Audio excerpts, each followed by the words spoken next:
ভালোবাসা শুধু মোহে গড়ে ওঠে না, টিকে থাকতে হয় বাস্তবতায়। একজন নারী হতে পারেন পুরুষের অনেক কাঙ্ক্ষিত রূপে, কথায়, হাসিতে কিংবা উপস্থিতিতে।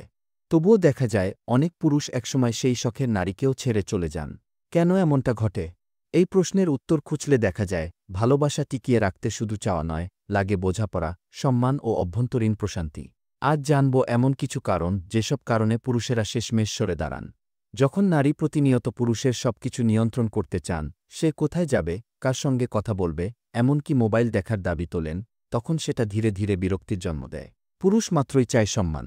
যে নারী ছোটখাটো বিষয়েও তিরস্কার করে, ব্যঙ্গ করে বা অন্যদের সামনে অপমান করে, সে নারী যতই সুন্দর হোক না কেন, একসময় তার প্রতি শ্রদ্ধা হারিয়ে যায়।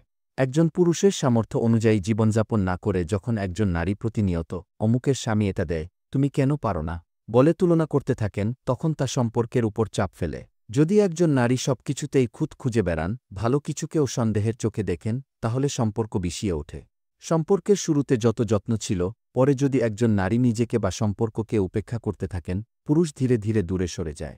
অনেক সময় নারী বুঝতে পারেন না পুরুষটিও ক্লান্ত, হতাশ বা চাপে আছে। যদি নারী প্রতিনিয়ত অভিযোগ করেন, অভিযোগ শোনেন কিন্তু বোঝেন না, তখন পুরুষ সেই সম্পর্ককে আশ্রয়স্থল নয় বরং চাপের জায়গা হিসেবে দেখতে শুরু করে।